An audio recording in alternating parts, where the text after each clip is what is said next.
Believe that there are some keys to getting prayers answered in the Spirit. I believe beyond a shadow of a doubt, if you are tired of prayers being unanswered, you need to pay attention to what I'm preaching to you tonight, because I'm going to give you something that gives you a key on how to get prayers answered from God. There was a very powerful prophet that lived back in the 50s and 60s, died way too young. His name was Verbal Bean. He was a very powerful man of God. He was a man of prayer. He was a powerful man of prayer. He said there were two types of prayers that God answers. He said there are two types of praying that will get God's attention. He said the first type of prayer that God answers is a memorial prayer.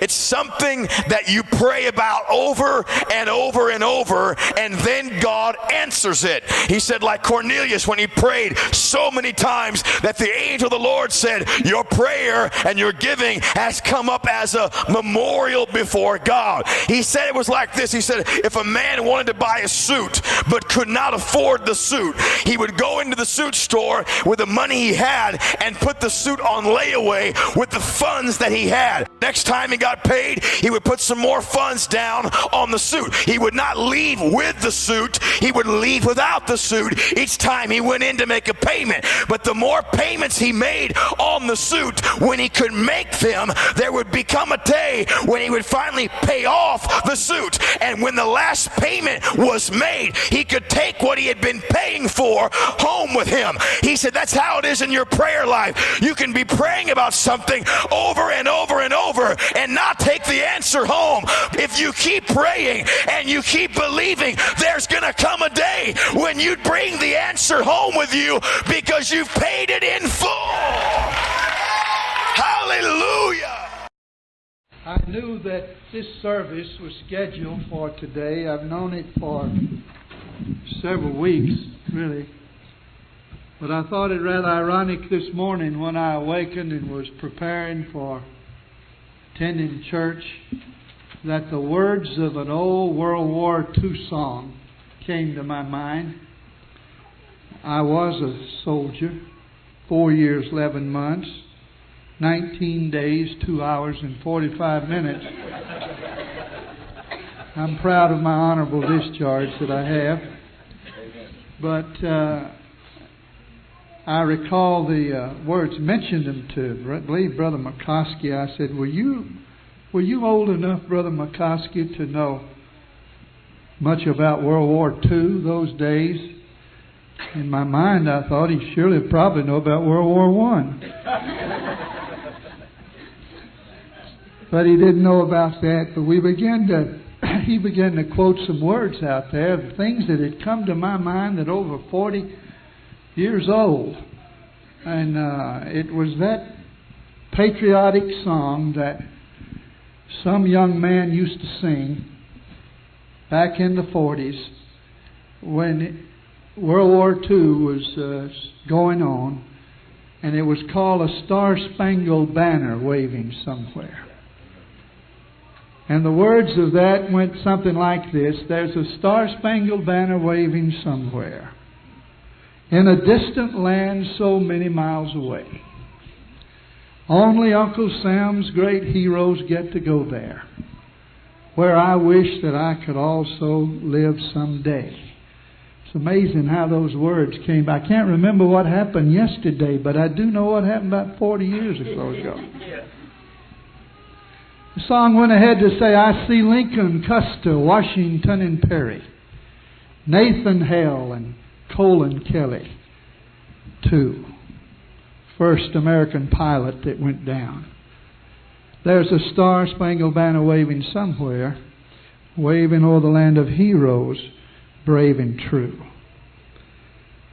It said, in this war with its mad schemes of destruction of our country fair and our sweet liberty, of the mad dictators, leaders of corruption, can't the U.S. use a mountain boy like me?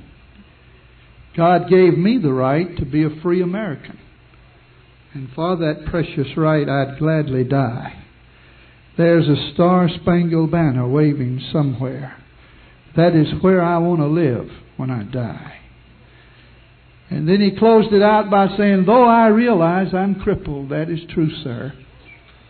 Please don't judge my courage by my twisted leg.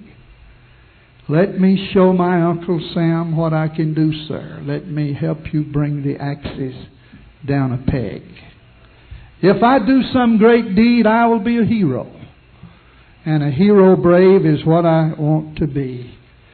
There's a star-spangled banner waving somewhere. In that heaven, there should be a place for me. Any old-timers here remember any of that? Yeah. A few of you, I see some of your hands. You're identifying yourself. I mentioned this in this church before, and I'm going to only take 2 or 3 more minutes. Some weeks ago, I think I did, and I just used it as an illustration in a message that I was trying to preach, I think, when I was here with Brother Rutledge. And I used the illustration of the story of that war correspondent that was in Korea. And he walked up upon a scene that I'm sure was multiplied many times over during the Korean War in the 50s. And it was a picture of an old, dirty, disheveled, unkempt, unshaven, combat-fatigued Marine, laying back across what was left of a stump that no doubt artillery had blown away, had his rifle laying over on another part of the area there, and this war correspondent spotted him, if I'm recalling this correctly. And he stopped and he looked at him and he said, "Mister, if I could give you anything in the world you wanted, if I could give you the desire of your heart, whatever you wanted, what would you wish for? What would you want?" And that unkempt, shaggy, unshaven, tired, weary, combat-fatigued Marine sat there for a moment and studied about it, and then he looked up at him and he said, "Sir, if you could give me anything in the world I wish for, if you could grant me the wish of my heart." Now you think about that. We've heard our fairy tales about our so-called fantasies and dreams, and if anybody asked us what would we want, we'd get anything in the world we wanted. I'm sure that I'd like to have a couple of Lincolns and 2 Mercedes-Benz and 4-week vacation in Hawaii and a pad somewhere, condo in New York, you know. I can think of a lot of things if anybody asked me that question. But over in Korea, with his back up against a stump, tired and weary and forlorn, no doubt homesick and lonely, this Marine looked up at that correspondent and said to him, "Sir, if you could give me anything I wanted, I'll tell you what I'll take." He said, "Give me tomorrow. Give me tomorrow." I don't know what all went through his mind, but I'm sure he was thinking to a place where there were no guns and no bullets and no foxholes. A place perhaps where I could go once again to the smell of the farm, a cool drink from the well, a piece of apple pie, clean sheet to lay on. He had his mind at that time on a different kind of star-spangled banner. He was no doubt looking ahead past all of that to a home and a wife and children, family, and church. Freedom of religion. Freedom of religion. A different kind of tomorrow. And because of men and women like him and many thousands multiplied others, we have that tomorrow. We have that tomorrow to get rid of sins past. We have that tomorrow God's given us in order to find an old-fashioned altar somewhere where we haven't got too much pride, where we can still walk down to an old-fashioned altar, unashamedly with tears flowing and asking God to make it right all over again. America, one of the few countries that still has altars. America, a land of the free and the home of the brave that provides freedom of religion. Freedom for me to stand here today and tell you, friend, you need to be born again of the water and the Spirit. You need to have your name written down in the Lamb's Book of Life. A star-spangled banner waving somewhere. It started waving many, many years ago.